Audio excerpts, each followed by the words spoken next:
Basically Punjabi हूँ।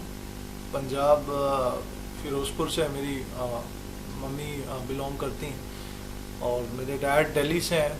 ही is also Punjabi, so we are basically Brahmin Punjabi family. और early days I was born here, Bombay में मेरा जन्म हुआ था 1986 में। और फिर 4-5 सालों बाद यहाँ पे रहने के बाद हमारी दिल्ली में हम ट्रांसफ़र हो गए, दिल्ली में हम शिफ्ट हो गए क्योंकि मेरे dad and mom both are into government services.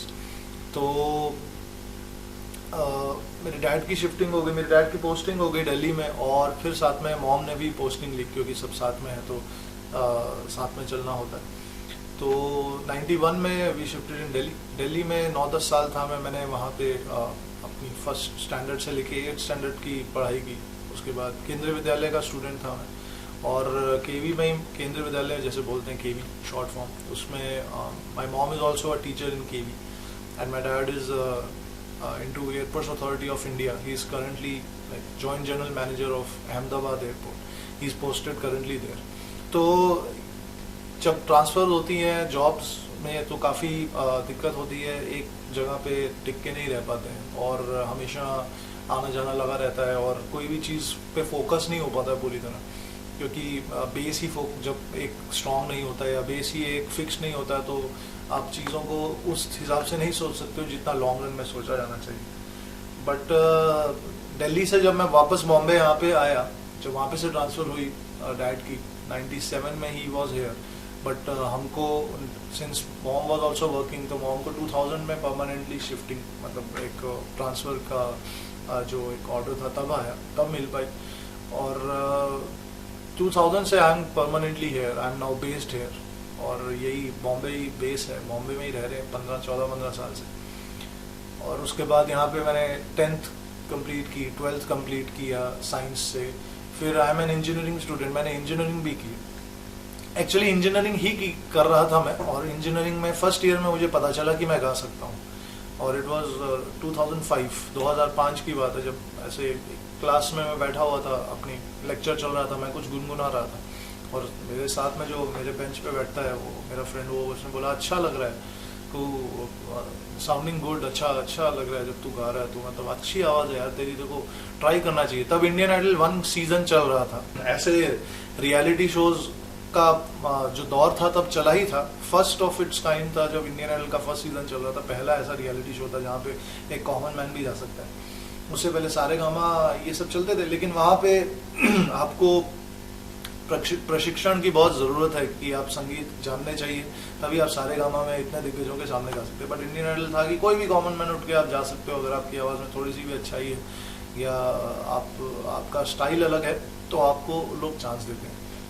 तो मैं तो सीरियसली नहीं लिया, फिर ऐसी वर्कशॉप में गुनगुना रहा था, तब लोगों ने सुना, कुछ टीचर्स ने सुना, उसके बाद लोगों ने ऐसे ही कहा कि आपको शो के जो एक एनुअल फंक्शन हो रहा है हमारा कॉलेज का, उसमें पार्ट लेना चाहिए, उसमें सिंगिंग कंपटीशन में पार्ट लेना चाहिए। तो क्योंकि लोगों को पता चलना चाहिए कि आप में कुछ टैलेंट है। तो 1 साल में एक ही बार आता है इंजीनियरिंग का वो जो फेस्ट होता था हमारा, तो उस फेस्ट में मैंने ऑडिशन दिया, और ऑडिशन के बाद उन्होंने सिलेक्ट किया मुझे टॉप 6 में। तो टॉप 6 में सिलेक्ट होके जब मैं घर पे आया, मैंने बोला मम्मी को कि मैं सिलेक्ट हुआ हूँ एक कंपटीशन में, तो उनको लगा कुछ होगा, क्रिकेट में होगा, because I was as interested in cricket also. Cricket में भी like it's my passion, music और क्रिकेट 2 पैशन है। पर म्यूजिशियन नहीं होता तो शायद क्रिकेट में ही कुछ हो रहा होता मेरा छोटा मोटा जो भी है।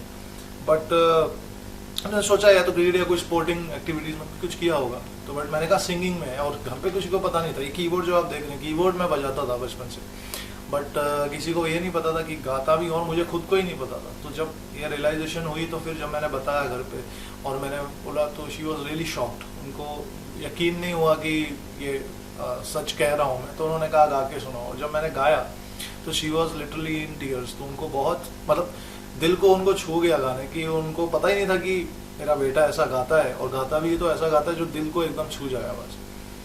तो उस चीज़ के बाद फिर मैंने कंपटीशन में पार्ट लिया और फिर सेकंड आया। तो बहुत बड़ी उपलब्धि थी कि लाइफ में फर्स्ट टाइम स्टेज पे माइक पकड़ रहा हूँ स्टेज पे लोगों के फियर, स्टेज फियर इतना बड़ा होता है कि अच्छे अच्छे खासे टैलेंटेड लोगों की प्रॉब्लम हो जाती है वहाँ पे। स्टेज पे जाके लोग हक्का बक्का रह जाते हैं, हड़बड़ा जाते हैं, कंफ्यूज हो जाते हैं और टेंस हो जाते हैं। बट मुझे पता नहीं, भगवान की शायद यही एक मेरे पे ब्लेसिंग है जिसके लिए मैं जीवन भर थैंकफुल रहूँगा कि मुझे किसी चीज़ का फियर ही नहीं होता है। जब मेरे पास हाथ में माइक है और मेरे पास स्टेज है, बस मैं शुरू हो जाता हूँ। और मुझे शायद सामने उस टाइम 600-700 लोग थे ऑडिटोरियम में, तो 600-700 लोगों से आज मैं 1 लाख तक के लोगों के सामने गाता हूँ आजकल के टाइम में। तो कभी कुछ स्टेज फियर है, कभी कुछ लगता नहीं है कि क्या होगा, सामने वाला क्या बोलेगा, because it's like a kind of blessing. तो बहुत वो जो एक अप्रिसिएशन थी फर्स्ट टाइम जब स्टेज पे मैंने गाया और सेकंड प्राइज मुझे, सेकंड पोजीशन मैंने पाई, तो दैट वाज द स्टार्ट। उसके बाद फिर मुझे लगा कि इस चीज़ को अगर मैं टेक्निकली परस्यू करूँ, अच्छी तरह से परस्यू करूँ, तालीम लूँ, सीखूँ संगीत, तो और भी निखर सकती है आवाज़। क्योंकि जहाँ जहाँ मैं जाता था वहाँ मैं जीत के आता था कॉम्पिटिशन्स, इंटर कॉलेज जितने भी इंजीनियरिंग के होते थे। सो या दैट मीन्स